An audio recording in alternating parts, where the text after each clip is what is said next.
Hello Guardians, it is Ebontis here, and I want to talk to you guys about Xur. Some of you guys can probably skip over this, you can probably skip about a minute ahead, but a quick general idea. Xur is a vendor who's going to sell exotic gear, which are kind of the highest level of items that you can get, and he's going to have a rotation of them, and he comes through every week. Xur is going to be wherever he lands for the week, which currently, up until Shadowkeep, he would either be on Io, Titan, the European Dead Zone, the Tower, or Nessus. This week he is on Nessus. So when he's here on Nessus, he tends to be in this little gold barge, so you're going to come up to Watcher's Grave, and we're going to go drive over to him. Now, Xur is only in town. I say in town. He's only in the game 4 out of 7 days a week. So he arrives on Friday at server reset time, which is 10 a.m. Pacific currently for daylight savings time. And then he leaves Tuesday when the servers reset for the weekly reset. So the best way to know if he's here, if it's the weekend, he's probably around. And he will be around Monday as well. He will leave on Tuesday. He is gone Tuesday, Wednesday, and Thursday. Comes back every Friday. So let's take a look at what he's got, and I'll go over some of the specifics about it. I am an agent of the Nine. We still don't know much about this guy. He's a kind of a question mark. He has been for years. We still don't know much. Maybe someday we will. So he's going to sell 4 exotics, 1 weapon, and a piece of armor for each character. Apparently the level on these is not consistent, so that's a thing. But yeah, he's going to sell 1 weapon. If you don't have it, it's always good to add these to your collection because you can always pull them out later. And he's going to sell 1 piece of armor, and now he's selling armor with stats. So it's definitely going to be curious to see what his stat rules are on these, if it's going to be an Arc Soul or a Void roll, because this may be a 6 Coyote that's Void. You may have a 6 Coyote that's Arc, and you need an Arc roll. So coming in here is definitely going to be a thing. Their persistence is inspiring.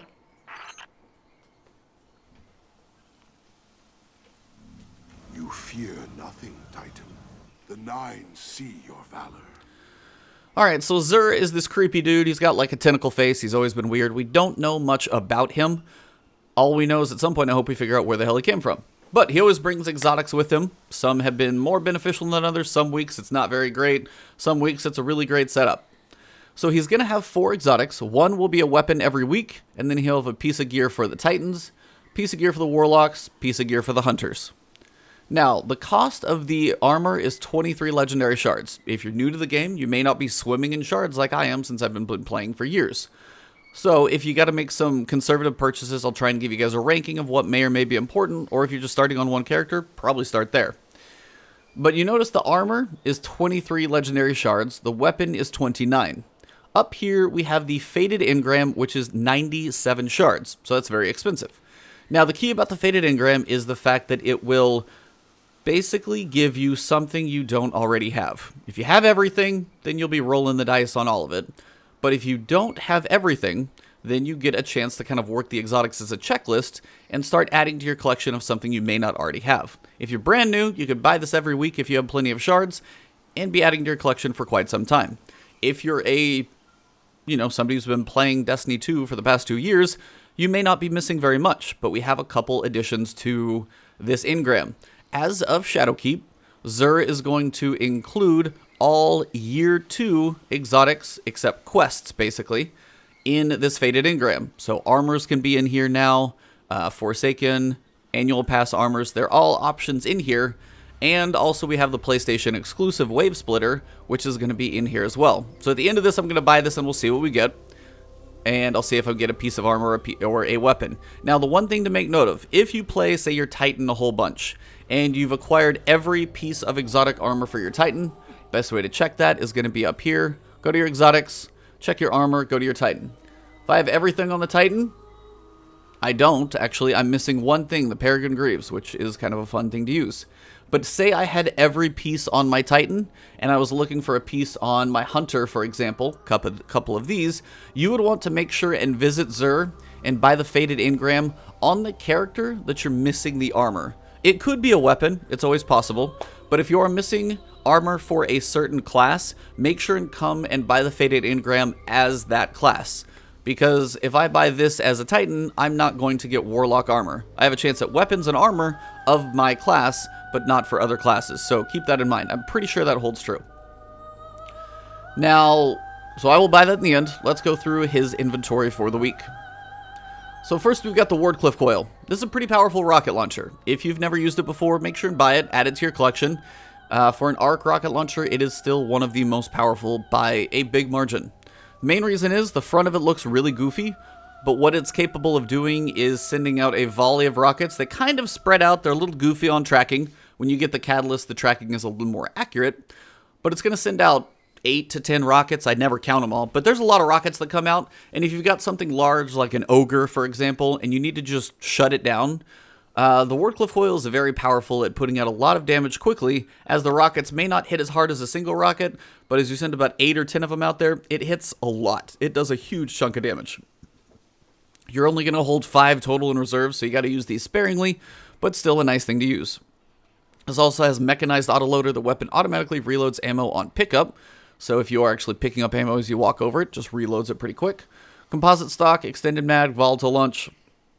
Those are kind of useless perks on this thing. It's a big rocket launcher that spews rockets out everywhere that kind of go in just a volley as they're coming out all together. They're not the most accurate at range. You are going to want to use this thing a little closer up.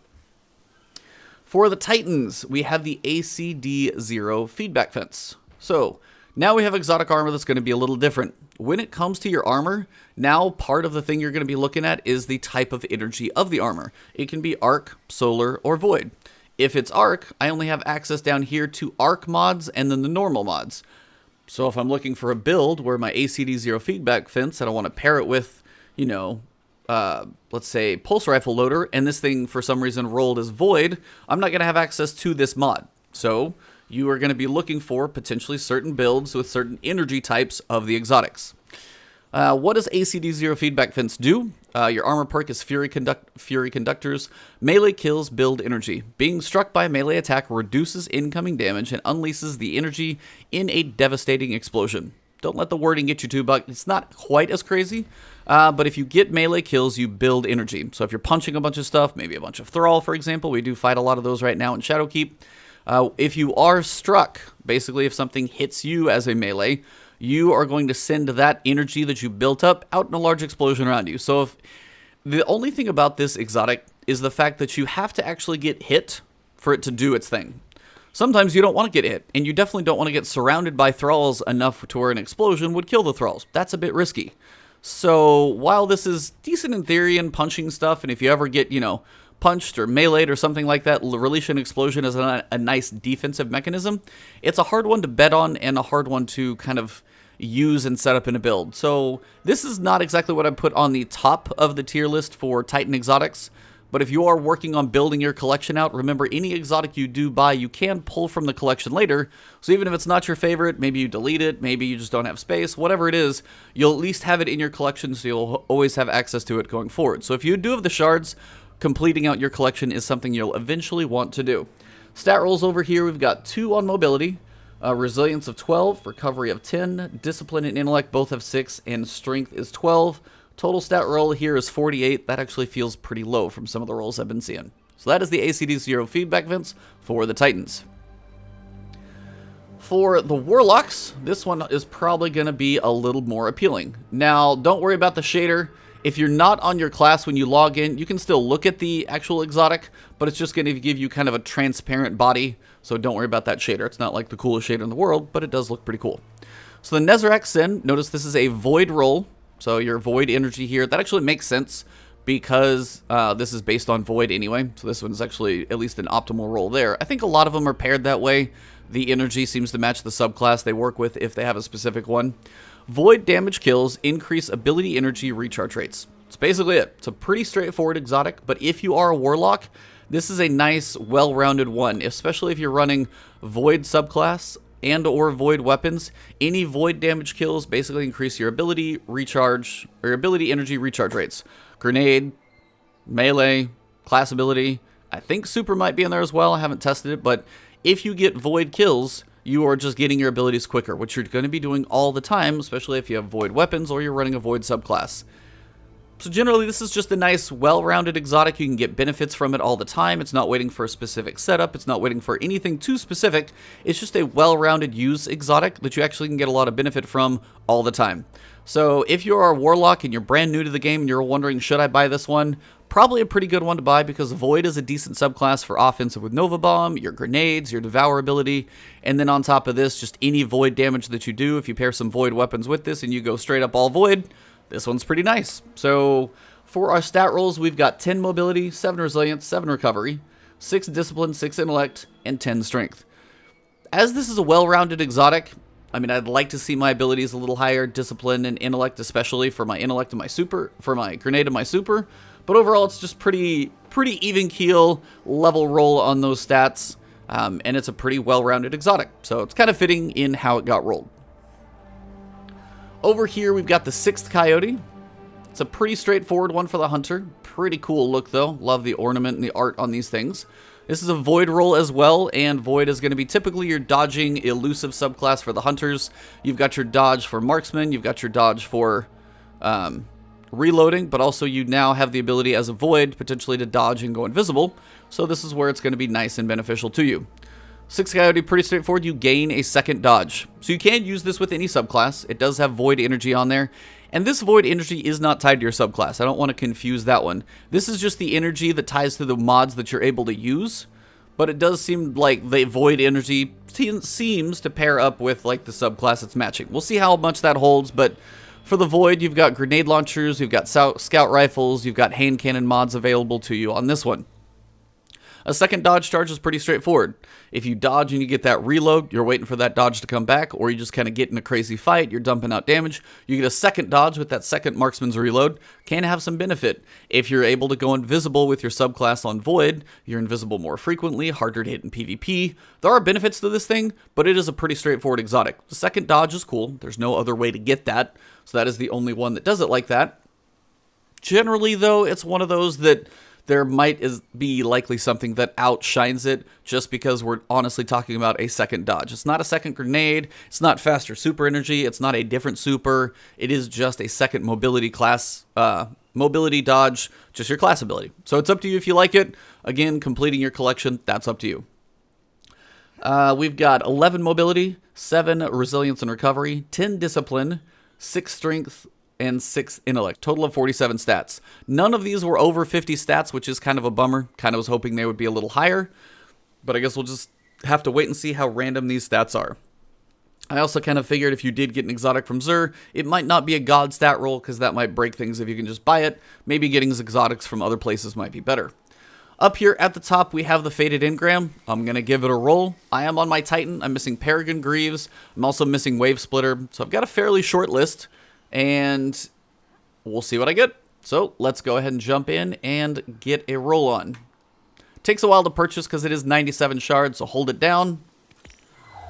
And I got Wave Splitter. Not a big surprise. It was basically a 50% roll, and this is the new exotic trace rifle that you can get now that it's no longer a PlayStation exclusive. If you want to know about that one, let me know in the comments below. But other than that, this is Xur. He is a weekend vendor. Friday at Daily Reset, leaves on Tuesday at the Weekly Reset. So you've got him for 4 days over the weekend and Monday. And come check out his exotics and start building your collection of exotics if you are new. So thank you all tuning into the video. If you were catching a first video from me, hopefully you guys do enjoy it. And you guys can subscribe to the channel, hit the alert bell. You'll know when new videos come out from me. I'll have plenty more content to cover from you for guides and tips for new players and existing players. You guys can find me on Twitch and Twitter, Ebontis on both of those. Thank you all for tuning in. I know this was a longer Xur video than normal, but as we have a lot of new players in there, I wanted to get it out there and hopefully help out some of those who might be seeing Xur for the first time and wondering who the heck this guy is and what does he do. So have a great one. I will see you all soon. Enjoy your weekend, enjoy your Shadowkeep grind, and to everybody in the raid race tomorrow, good luck. I'm probably not going to be first, but I'm going to just at least see how the encounters go. So tune in on Twitch tomorrow. I will be there checking out the raid. Have a good one. I'll see you soon.